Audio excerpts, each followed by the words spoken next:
Why? Why? Why? Why? Why?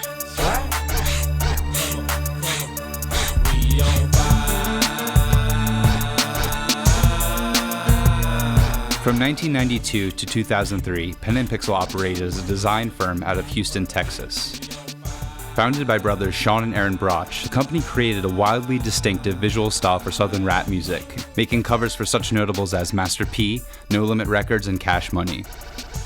Pen and Pixel's head designer Sean Broch has since left Houston and moved to rural Oregon. We traveled there to hear his story. There's lots of trees, snowed peaks, far different from the flatlands, swamp, and heat you'd have in the south.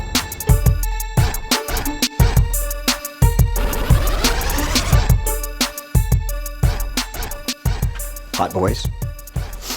This is Lil Wayne. Yeah, wow. It's like 14, right? Oh, yeah. Wow.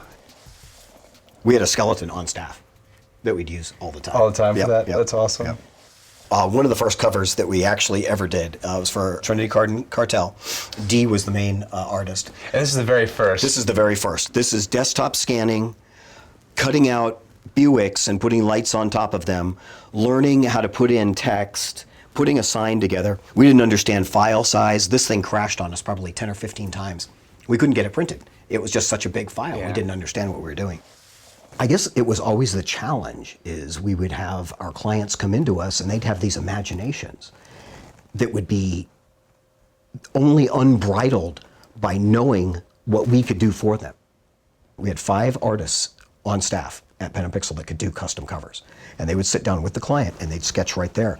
And they would come in sometimes with their own concepts, which were so outlandish, but it was a challenge to do it. I remember seeing the Sex Fiends cover, for Right. example, where, you know, I'm just imagining you sitting in an office and they're like, yeah, I want my guys to be flying in on a leather bra over a beach. Correct, and they did, right. You guys were like, yeah, we'll make it happen. Yeah, and I guess it came from just sketching. You know, you start, he's talking and you start sketching and you're like, you mean a bra like this? And he's like, yeah. I said, oh, then we could have like landing gear hatches and escape hatches. He's like, yeah, that. I mean, the more outlandish, the better. They would be like, you can do that? We can do it. And we had a very, very rigid system. The sketches were scanned into the computer, and then they would go back and they would make a shopping list and then put out an itemized shopping list of what we needed to go and shoot. So if I needed a Rolls Royce, if I needed diamonds, I needed a Rolex, I would have this list. I would shoot them in the studio, and then I'd have that archive. And we would have multiple shots of those items, and we would use those items repetitively over and over again. We would put things on covers that people could not attain normally, but it was making people aspire to do more. And now all of a sudden, with record sales hitting the way they were, and that Bentley that we had to rent or shoot from stock, all of a sudden these guys actually fulfilled that dream, went out and bought a white Bentley, just like on the cover. It became reality, basically. It became reality. And there was a TV show as well? We had, Pixel Music Television, which is another derivative. Welcome back to PMT. We're here with Juicy J with 3-6 Mafia. First, I would like to thank Pen and Pixel for the covers, because you know they got all kinds of strange covers. And when you see them, you can't help but pick it up. Like, you know, this is cool, this is hard, I like this. It's the hype right now, you know. We also had Pixel Press. We had our own printing facility. People would come in and they'd say, I want that type of text. And at Pen and Pixel, that type of text meant it marked it up to another caliber of artwork. We had standard, usually the standard cover meant a single shot of you with your instrument, some text treatment at the top, and we'd lay the cover out. And a deluxe cover was cut you out, place you on the background, and then custom plus. Really? So it was like a Chinese menu that you guys would offer. We had a menu. And then you start getting into the customs, anywhere from 15 to 20 layers. And then you go into super custom, sky's the limit. Anything you wanted could happen. Take me through, for example, your 400 Degrees album with Juvenile. With Cash Money, Brian Williams was usually at the head of it. So he would say, I need this cover now, I need you to do this, make it a super custom.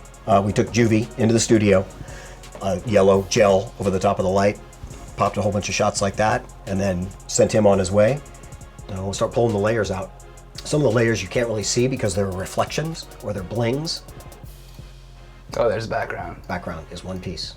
Stock diamonds, stock gold. Then we take our stock models that we had, place them in there, and put it all together. And this is how it comes out. Amazing. Done. Just like a pizza. Just put the toppings Pieces on. of toppings on the pizza.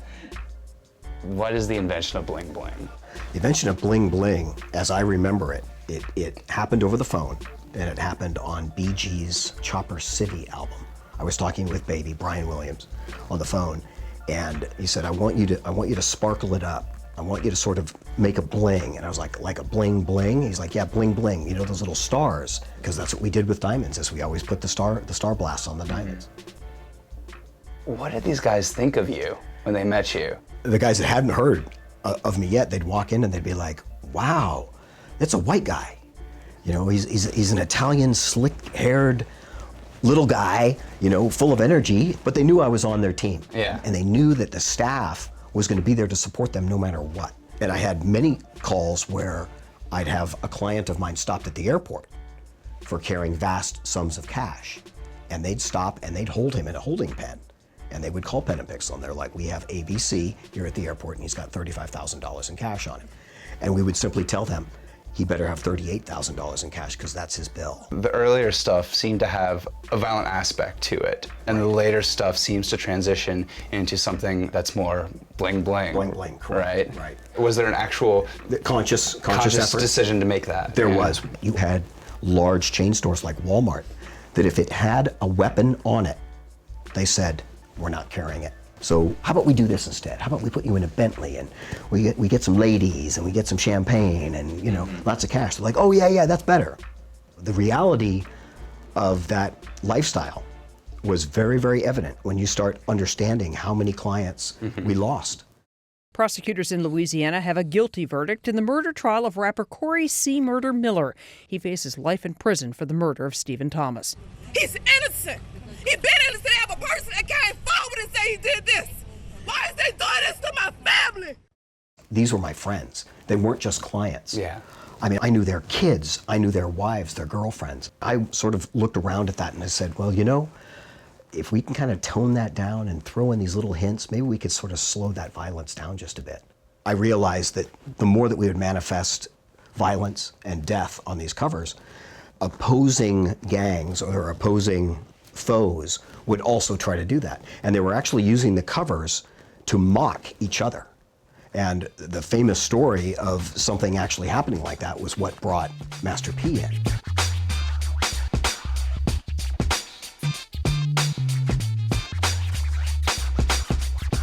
Trey 8 required us to design an album cover with him blowing up an ice cream truck and blowing the guy to bits. We're like, oh, well, that sounds fun. We don't know the gang dynamics of who's who.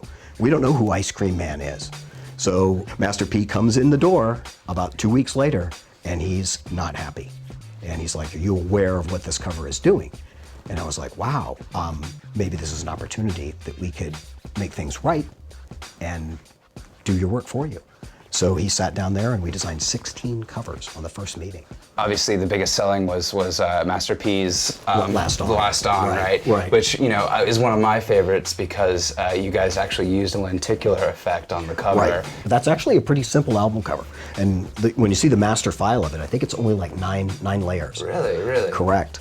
That actual image, when we were in the studio, that's the famous image where he dropped one of his rings and popped a diamond out. And the diamond went missing, and we couldn't find it. And Master P looked at us and said, don't worry about it, man. Okay, it's a half-carat diamond, and it's laying on my photo studio floor somewhere. How many clients would you say Pen and Pixel had in total?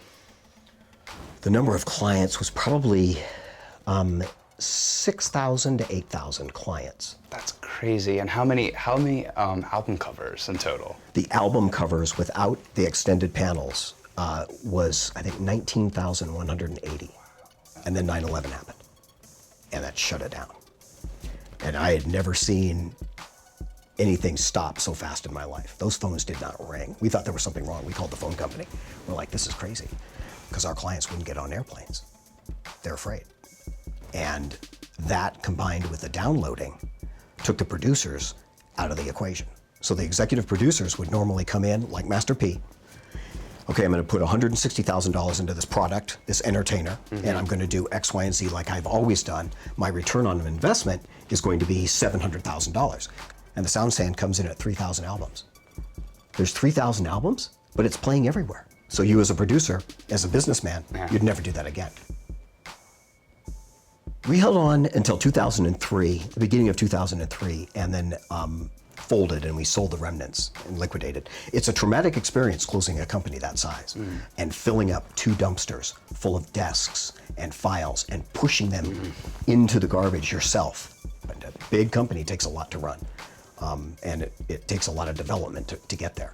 I'll tell you right now, I've never worked so hard in my life, but it was well worth it.